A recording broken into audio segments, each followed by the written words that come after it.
Hi, I'm Chris McBrien, a Gen Xer, and the pop culture from my generation is awesome. And I'm Yancy Eaton, a millennial, and the pop culture from my generation is dope. Episode 43, Favorite Music Videos.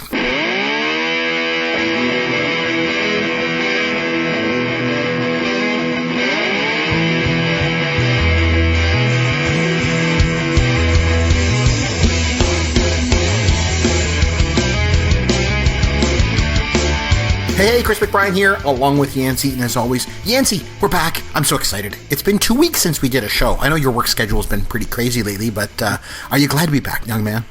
I am very glad to be back. I just want to thank you for being so flexible, for the listeners for reaching out to us to make sure that we hadn't disbanded and, we couldn't, reconcile our creative differences and went our own ways and did our own, split off podcasts and stuff. But I'm in a great mood. You're in a great mood. I'm excited to do this. There's all kinds of new music coming out too, which I know you don't really pay as much attention with new music, but Prince just I'm released... stuck in the 80s. You know what I mean? Prince just released something? He died a year ago.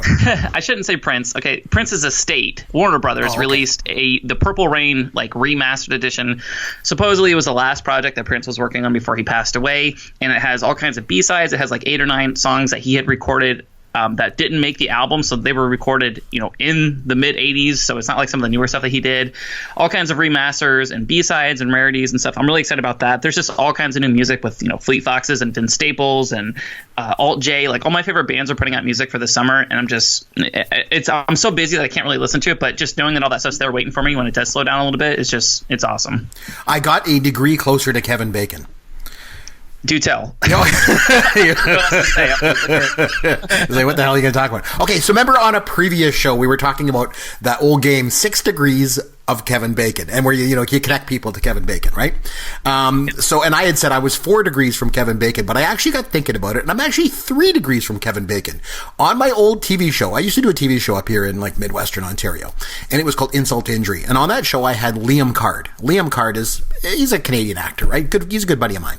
And so he was in a movie called Textuality with Eric McCormick, and Kevin Bacon was with Eric McCormick in Will and Grace. 3 degrees to Kevin Bacon. So I just wanted to point that out. That was just my... Very nice. That's my pop culture thing of the week. Okay, now we took some advice from some of our listeners and, of course, our good buddy Caveman, longtime, guest of the show here, who mentioned that, we've been going back and forth with our movies. Movie from your generation, movie from my generation. We have all these debates about it. And then, we used to do lots of top 5 lists, and he was like, hey, you know what you need to do? Do a movie of Yancy's, a movie of yours, and then a top 5 list. And then go back to movie. And I was like, you know what? That's a really good idea. So we decided to take that advice. And so this week, we are going to look at our top 5 favorite music videos of all time. Yancy, right in your wheelhouse. You ready to go, my friend? I am ready. Let's do this. Let's go. Back in 1985. I don't want to give people the wrong idea. Saved by the Bell, the college years. My wife knows about this. She's cool with this. Like the girl from Dirty Dancing and Ferris Bueller? I am in love with dank memes. MC Micro G and DJ Swen. Black people Twitter. We're going to ring-a-dong for a holiday. It's not something you just want to advertise. Because rapping is my thing, and I do it every day. As you're singing this, I'm cringing for you. I pretend that I have my own show on the Food Network. Okay, so like I said, we're going to do our top 5 favorite music videos of all time. Yancy, it's been a couple weeks since we did a format like this, so do you want to take us away? Let's start with your number 5 music video of all time. Give it to us. Okay, so for number 5, I'm not sure if you're into dance, electronic music at all, Chris. I'm going to take a wild guess. Do I look like someone who would like electronic dance music? You might be. I don't know. Maybe you're at raves and stuff. I have no idea. I'm into raves, yeah.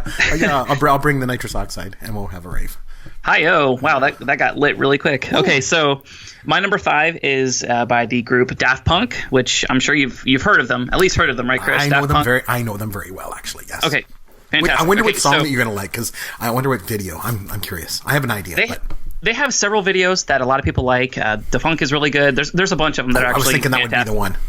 That's not the one that does it for me, though. However, it's Around the World that came out in 1997. Oh, it's so repetitive. It's such a repetitive. It's very catchy, but very, very repetitive. But it works. Yeah. But it works. This is all like that. They're like aliens all walking around in circles and stuff like that, right? Yeah, not only are there aliens, there are swimmers, there are mummies and skeletons, there are jocks, like dance type jocks, whatever. And like you said, the first note that I wrote on this about the music video is that it's incredibly repetitive, and that's by design. The only lyrics in the entire song is around the world, repeated over and over and over again. It's shot, it's basically one camera, or actually I think it is one camera. It's on a stage, like an actual production stage that you see like plays and stuff in, and it's just a dance sequence, and it's really intoxicating dance moves. It's really weird, like ominous music, but it is deceptively catchy, and it'll get stuck in your head. The dance moves, like they're totally original choreography. It's the types of stuff you've never seen before. It's all synchronized. It's very, very tight. I would strongly encourage you guys, if you can, go on YouTube, just type in Around the World. It'll be one of the first hits that comes up. It has millions and millions of views, and people absolutely love it. It spawned all kinds of copycats, not necessarily being malicious in intent, but just people who admire that particular style and all those different dance moves. You'll see them incorporated through music videos for the next 10 to 15 years. It's just a fantastic video. So I'm rambling a little bit, but that's my number 5. It's Daft Punk. I'm glad you've seen it. I'm glad you've heard of it. So what is your number 5? Okay, I want to say this before people start sending me emails and, chiding me for my picks and all this. I decided for this week's topic to do this, that I decided I want to talk about my personal favorite music videos of all time, the personal favorites, because in the past some people think that I'm just kind of textbook, I just go with like the ones that are popular. Regardless of which way I go, I'd probably still stick with the 80s either way, because that's I am. But like if I was going to go with the best music videos of all time, I'd be mentioning stuff like Thriller and Money for Nothing, Sledgehammer, Take on Me, all those kind of iconic videos. But no, not me. I like the cheese. I like the camp. And I'm going to stay true to my campy, cheesy roots with my picks here. So, and for you listening out there, I should just mentioning, Yancy and I were texting back and forth today, and Yancy, he sends me a text and he's like, I'm really curious about our show tonight. I wonder if any of our videos are going to overlap.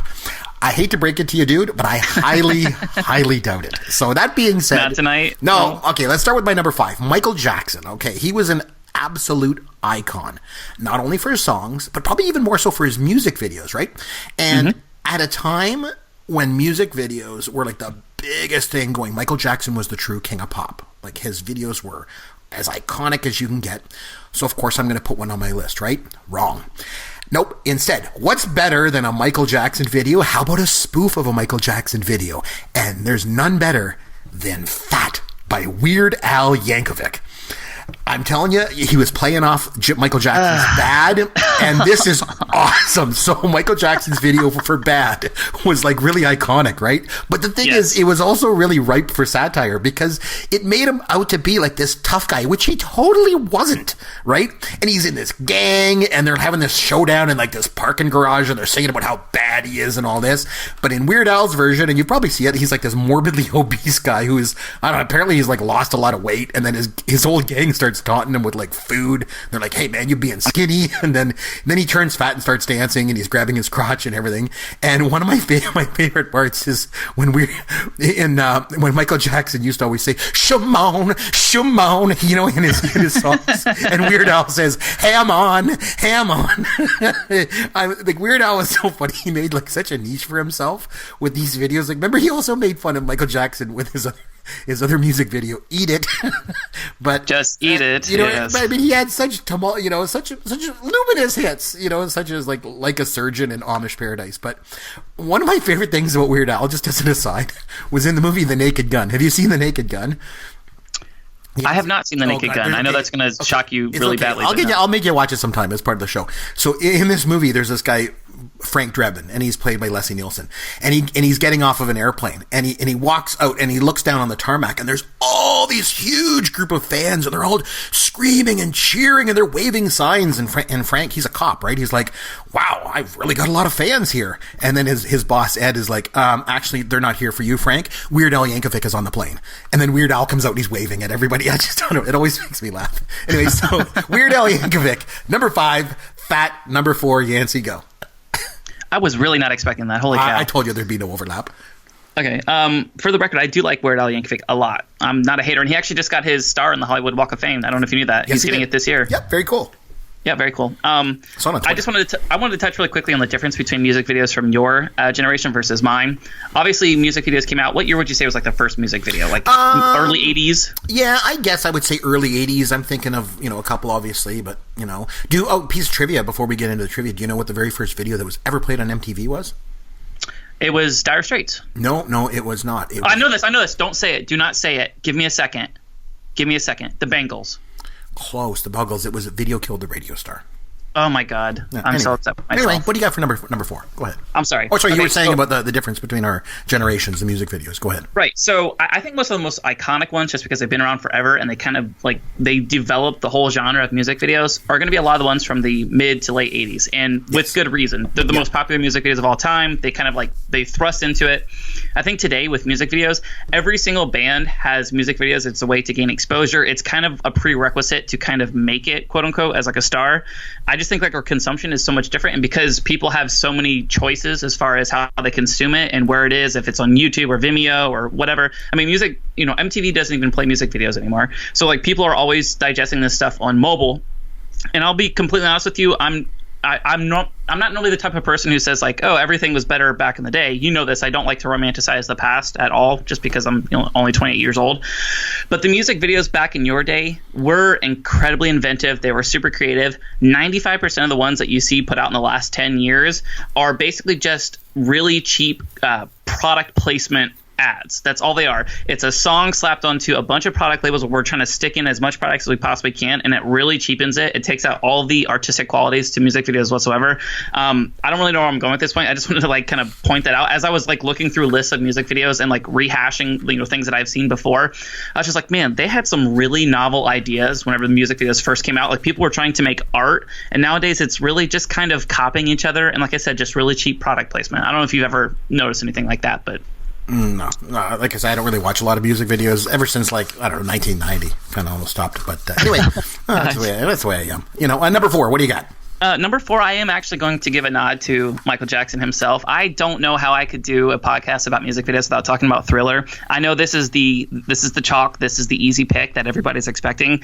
But even me, as somebody who didn't grow up in that era, I've watched Thriller maybe 100 times in my entire life. It is like I talked about with Daft Punk. It is just some of the most incredibly tight dance moves, obviously, zombies and stuff. It's a really novel idea. It played really well for Halloween and stuff. But I think what made Thriller the big hit that it wasn't so much that it was a really awesome song, which it is, or that the dancing was awesome, which it also is. I think it was that the dance moves were cool, but they were also very accessible. A regular person could do it at a wedding.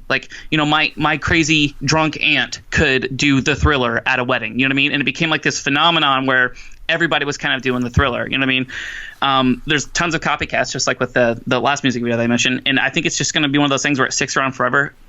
One little piece of information I thought was really interesting as I was kind of researching this for the podcast was this is the first music video ever put into the Library of Congress. So it's basically going to be, immortalized forever. We'll always have some sort of record of this because it's that important to pop culture. And we'll continue seeing spin-offs and people kind of, deviating off of that and pulling it as an influence for, the next 50 to 100 years, I think. So that's my number 4 is Thriller. Nice. For my number 4, Van Halen. Okay. They had some pretty amazing songs over the years, and they had some pretty good videos too, but the best of them for me was Hot for Teacher. It came out in 84. In the video, there's this nerdy kid, Waldo, and his mom's she's pushing his hair down with this Brill cream, and she sends him off to school. He's a total nerd, right? And he doesn't want to get on the school bus because all the kids are going to make fun of him. It's a real busy school bus. It's like a zoo, right? And then he talks with his deep, John Wayne voice. It's really, really bizarre. But then they go to school, and everyone there is all anxious about what the new teacher is going to look like. And there's kid versions of all the guys in the band. And then the new teacher comes out, and of course, in true 80s fashion, she's in a bikini, and she's a Miss USA contestant, right? Typical 80s stuff, like I say.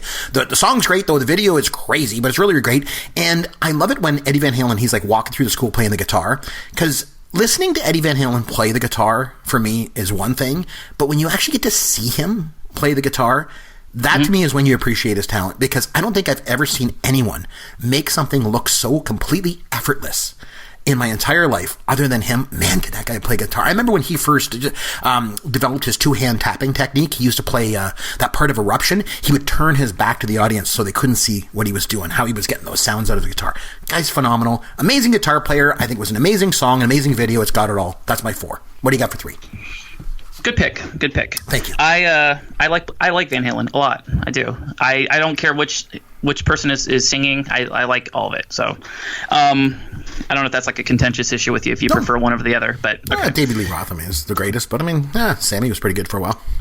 Yeah, Fair enough. Okay, so number 3 for me is a little bit of a nostalgia pick. Whenever back in 1999, my favorite year of all time, yes, it's well documented in the show.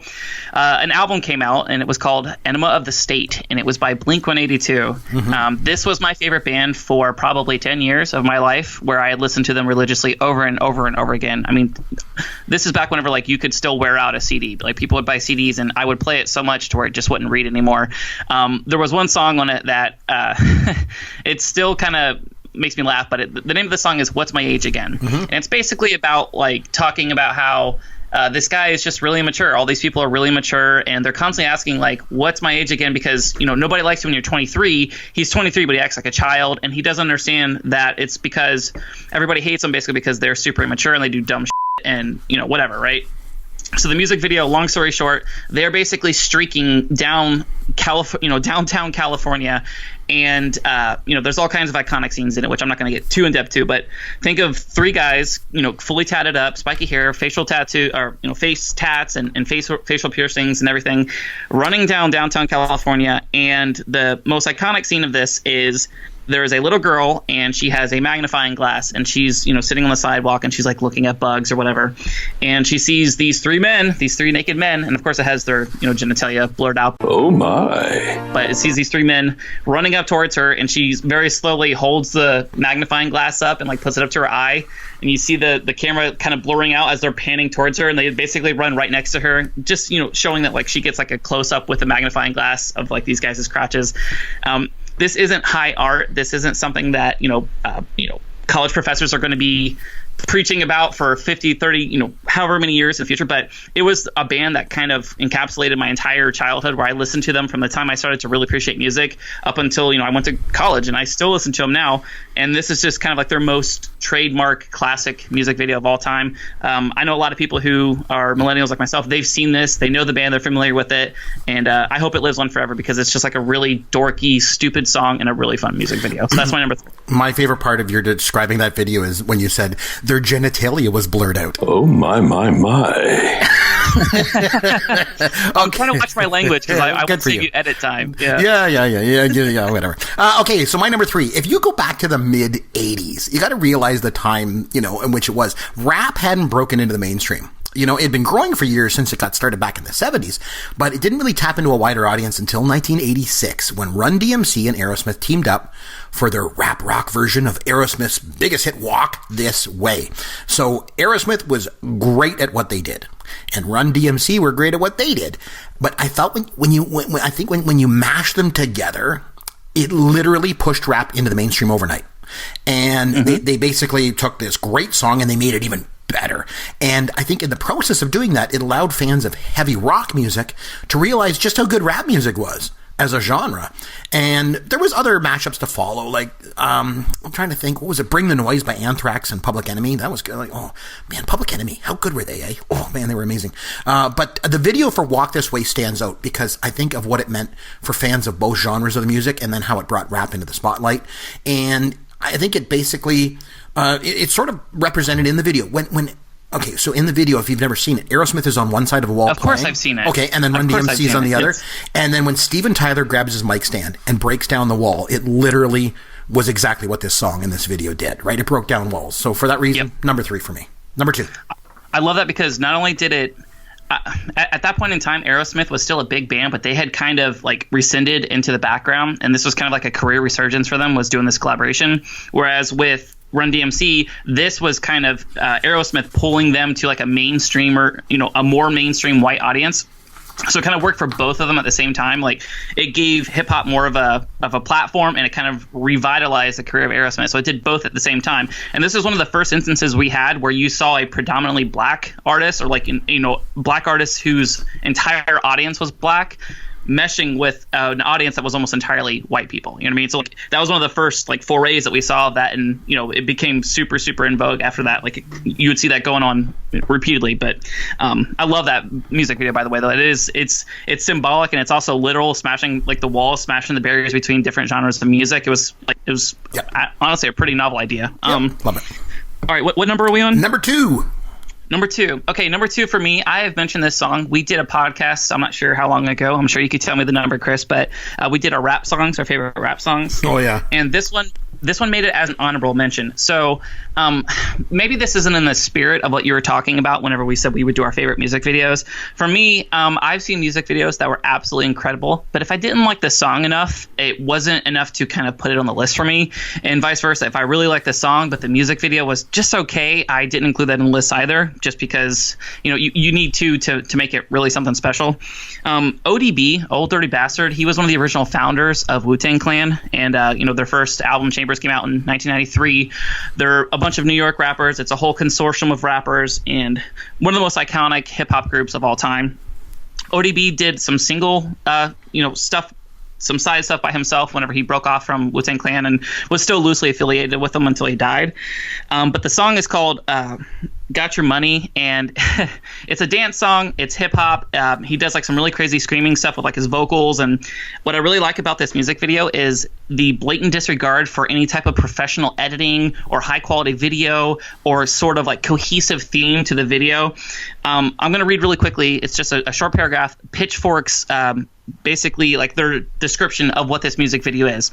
So it says that seeing ODB and Kellis, she's a female singer who does the Milkshake song. I don't know if you ever heard that, Chris. Mm-hmm. Anyways, but seeing them two together was weird enough. The casual construction of the video hews closely to the homemade YouTube-like mashup clips of today.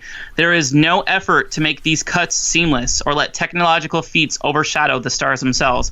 At a time when many hip-hop videos look like Michael Bay action films, here's Old Dirty Bastard turning the clock back and making helicopter and yacht rentals seem like hideously comical extravaganzas that they are. This movie literally has everything. It has pimps, it has funk music, rock music, fake fight sequences, bad dancing, good dancing, hot women, ugly women, muscle cars.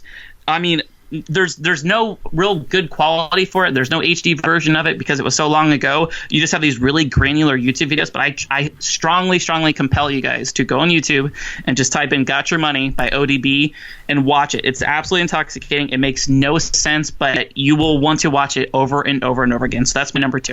I got to say, when I was thinking about, going back to the 80s and thinking of my favorite music videos, at the time, when I was growing up in the 80s, I really liked ZZ Top. And as you know, like I went to see ZZ Top recently, so we've talked about that. I saw them in concert, and I always loved their videos. I thought they were really iconic. They got the beards, and they spinning the fuzzy guitars around, and they got the car, and they're doing the arm motions. But I went back and I watched Legs, thinking that would be the iconic video I'd want to do. Man, it hasn't aged well. No? Oh man, that video has not aged well. Sharp Dressed Man wasn't as bad, but it wasn't as iconic as I thought it was at the time. So that one didn't stand up. But one that did for me, all the way back to 1984, and that's Twisted Sisters, We're Not Gonna Take It. This video is awesome. So Mark Metcalf is in it. He's an actor. He plays the dad in this. And the reason why he's important because his character in the video is referred to as Doug C. And that's a reference to Douglas C. Niedermeyer from Animal House, which is a movie that I'm totally going to get you to watch, Yancy. You're going to review it with me at some point. But anyway, there's this family at the dinner table, and the one kid gets up and goes up to his room and starts playing along to I Wanna Rock by Twisted Sister on his electric guitar. So then the dad gets up, then the dad's Mark Metcalf goes up, starts yelling at him, start using lines from Animal House on him, like, what's that on your uniform? And all this stuff. And then the kid basically throws the dad out the window. He turns into Dee Snider and then starts singing the song. And the thing is, that song, oh man, that song, We're Not Gonna Take It. I'm telling you, Yancy, literally an anthem if there ever was one. You talk about generations having like iconic movies and TV shows and songs and that kind of stuff. This song, I believe, it isn't just about what it's like to grow up in the 80s. It's just like what it's like to be a teenager, regardless of your generation, or when you were born or whenever you grew up. Teenagers are rebellious by nature, right? They're like constantly, when you're a teenager, you're trying to find your place in the world and stuff. And I think every teenager at some point stands up and says, we're not going to take it anymore. And even if you're not a teen, I think this song can be an anthem just for standing up for yourself, regardless of how old you are. It's got a message. It's an incredibly catchy song. It's got it all. Twisted Sister, baby! 1984, We're Not Going to Take It. That's my number 2. What do you got for number 1? I can get down on that. I really can. I was expecting like just you to sweep it with like classic rock, but I'm totally cool with that selection. That's honestly awesome. So really quickly, a couple honorable mentions. I'm just going to blurt them out very quickly. BC Boy Sabotage, one of the greatest music videos of all time. It was literally like number 6 for me. It's my first honorable mention. Pink Floyd's The Wall. I'm only mentioning it simply because as a child, I watched it at a friend's house, maybe when I was like 6 or 7 years old. And it legit gave me nightmares for like 4 years. Oh, so I'm giving it a nod just because it was so incredibly effective that I can still like I still have like night terrors about it. So kudos to them. You mentioned Aha, Take on Me, that music video. If you guys ever get a chance, type in Take on Me Family Guy and see that video that they did. It's like a 3-minute clip, whatever, that they incorporated that music video into the show itself. It's the best scene to ever come out of that show, hands down. OK Go, the band, they have a bunch of music videos I'm sure you've seen before, Chris. They do like the one where they're all dancing on like the treadmills, or they do like Zero Gravity where they went up in space. Right. I don't really care for a ton of their music, but they have been like, they've definitely done some really creative and inventive things. And then lastly, I'll give a shout out to Where's Your Head At by Jax, if you can look that up on YouTube as well, and Whitesnake. We've all seen the Whitesnake music video, obviously. So I'll give them and also Alice Cooper too. There's probably 5 music videos of Alice Cooper's that could be on here too. So anyways, my number one, I actually think you're going to like this, Chris, simply because it has incorporated into it through some really clever and expensive editing. It has the entire crew from Happy Days, including the Fonz. Yes. I don't know if you know what music video I'm talking about. I'm pretty sure. Okay, so it is by Weezer, and the song is Buddy Holly. Yep. It was originally created or directed or produced or whatever in 1994 by Spike Jonze. It shows the band that's dressed up in like really cheesy 50s attire and performing for the cast of Happy Days. Like I said, it's intentional because it looks like the set of Grease or something. They're in like a diner, like an old style 50s Al's diner. Yeah, Al's Diner. Al's Diner. Well, that's one from Happy Days. Well, you see, I haven't really watched Happy Days. I know of it, but I haven't, completely watched it. But Darn you, Yancy. Yeah, it's like it's just a perfect song. Weezer is one of those bands for me. I would honestly put them probably like in my top 15 bands of all time, and they've never really gotten a ton of credit for that. They've managed to stay relevant for 25 years. All of their albums are completely, they're separate departures from the last one. They make really inventive, creative, like do-it-yourself garage rock music, punk rock music, and I just think that they're criminally underrated. And this is probably one of their best songs, but definitely their best music video of all time. Like I said, really clever editing. And just the idea for it and how Spike Jonze was able to implement this, like they're literally performing this song, saying I look like Buddy Holly and you look like Mary Tyler Moore, and then you can see like the Fonz like dancing and like giving them like the thumbs up and stuff. It's just it's perfectly done, and it's intentionally made to look old. Like this is like something that somebody pulled out of like a time capsule from 30 years ago. You know what I mean? It's a perfectly well done artistic film, and it's my number one music video of all time. So Weezer, Buddy Holly. Very good. Okay, my number one. Oh, this is going to be okay. So just going back, I just want to preface this at the top of the show. I said I really like camp and I really like cheesy stuff. You know that about me, right, Yancy? Right. So that's why I decided to go with this, because it truly is my favorite video, because it's so bad. We were talking. It's the worst video ever made, but it's my favorite. Earlier, I was talking about Aerosmith and Run DMC. If Aerosmith and Run DMC were the epitome of what rap could be, what would be the exact opposite of that? Well, maybe it might be a cross between a Madonna song and 2 Dutch guys that couldn't wrap their way out of a wet paper bag with holes in it.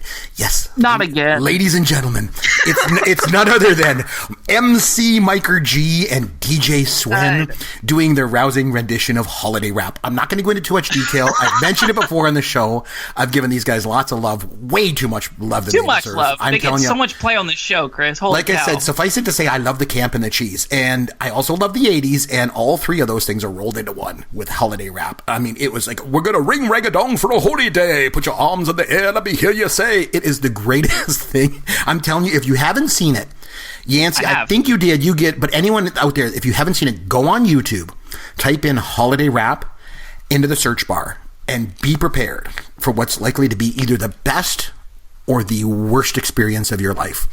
Just the cheesiness of the whole thing. You just don't understand how abjectly awful it is to watch 2 guys with 0 musical ability, 0 dancing ability, and 0 charisma actually have the guts to stand on a stage and stink out the joint. I love every single second of this thing. It is the single greatest music video in the history of the world. Make sure and check it out. All right, time now for some fun with Yancy. Okay, so Yancy, you know I love the 1980s. I think it's become quite obvious in tonight's show. And I know you're a big music lover, right? You know? Yes, and for I sure. think you also love music from the 80s, right? Yes, obviously. Yeah. So what we're going to do is we're going to see how much you know about music videos from the 80s. So I'm going to put you to the test tonight, young man. But don't worry, I'm going to make it easy on you. What I decided to do is, I thought, what do you think? What do you think of this idea? How about if we have a round of the winner's circle from the $100,000 pyramid? Let's do it.